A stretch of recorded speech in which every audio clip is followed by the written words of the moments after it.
everyone, welcome back to Life of Pre. I survived the second shot, so woohoo! But anyway, as you can tell, I am out in my wheat field and I am sitting because it's super windy today. You can hear it. You can probably hear the wheat going back and forth because of the wind. So if I was to stand up, that's all you would hear. You probably wouldn't be able to hear me, which is why you're listening to this video, right? Anyway, couple updates. The first update from the weekend is, though I survived the second shot, it hurt. Like, apparently if you're a female and if you're younger, it's worse. And yeah, it was worse. My family also got it this weekend. And my dad was aching sore. My brother was sore. Mom was tired. But none of them were like dying in bed like I was that night. So yeah, that was a lot of fun. Be prepared. Get your vaccine. I will say get it. Just be prepared. Have hot packs, cold packs, move your arm. I didn't find that out until later in the evening. You're supposed to like move your arm constantly to try to help the vaccine move around and so it's not as sore. But yeah, so get your shot, but just be prepared to be out the next day if you're younger and a girl.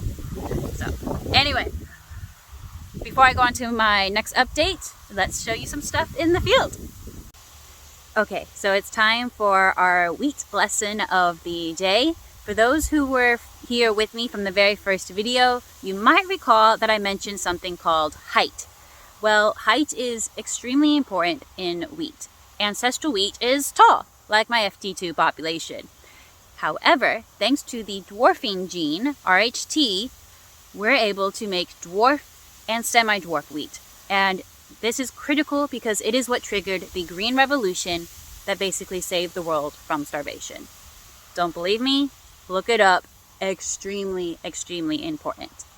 Now, why do I bring it up now? Well, one of the postdocs planted a population that is segregating for RHT in both the A and the B genome. Okay, now what does that mean, right? So, let's begin our lesson. First off, we'll start with humans. Humans have one genome, and we have 23 chromosomes. However, every chromosome comes in a pair, so we call ourselves diploid. So you do 23 times 2, because every chromosome actually has 2 copies. So humans have a total of 46 chromosomes, and we are diploid. If anything, remember that.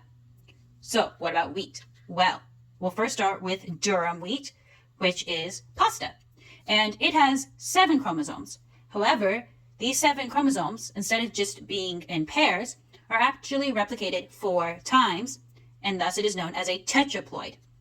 Durum wheat pasta is tetraploid. But things are a little complicated because it's actually in 2 genomes.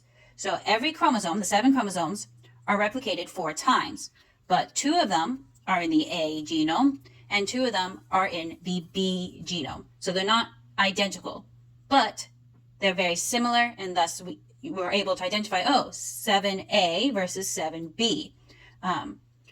So 7 chromosomes in 2 genomes, each have a pair for a total of 4. So 7 times 4 is 28 chromosomes. It gets even more complicated because in bread wheat, which is known as common wheat, we add a 3rd genome into the mix. So you still have 7 chromosomes, but it is now has 3 pairs, one pair in the A, 1 pair in the B, and 1 pair in the D, for a total of 6 for each chromosome. So 7 times 6 equals, apparently I can't do math. I think that's supposed to be a 2. 42 chromosomes. And it is hexaploid. So pasta wheat, tetraploid, common wheat, bread wheat, hexaploid. Now, why do I bring this up? Well, because we're going to be looking at height today, right? And the gene for height is RHT. And if it's tall, we're going to say it has the T allele. If it's a dwarf, we're going to say the D allele. And if it's a het, meaning that a pair, right, one of the genomes has a T and a D, then it's a het. So, and to simplify it, in this population, we're just looking at durum wheat. And this is fun, right? Because our tall wheats, it means in the A genome and our B genome, everything's tall. And in the dwarf wheats, everything is Ds. It's all short. However, you can have various degrees of height depending on if the A genome is a het, while the B genome is completely tall, the A genome is short while the B genome is tall, or both. The A and the B genome can both be hets. And so this population is really cool because I can actually show you these differences.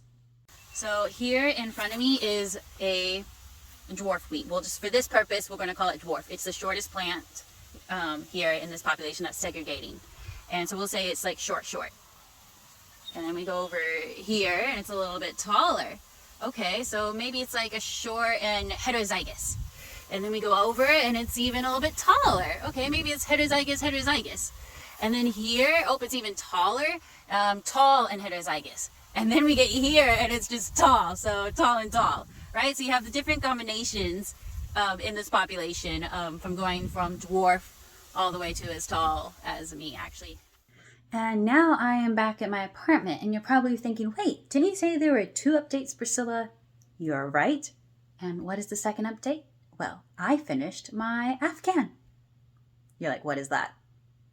This here is an afghan, and I crocheted it. I learned how to crochet the very basics from my grandmother, and now through these past few years, I've gotten slowly better. So yeah, this is called a color patch afghan, which means I did each square individually and switched colors throughout, and then combined them to make one large afghan. It is quite soft and warm, and yeah, this has been my COVID project, so woohoo, 1 year later, it's actually finally done. No one said I had to be fast. And this video is already quite long now, thanks to the field lesson and the 2 life updates, so I'm going to call it here.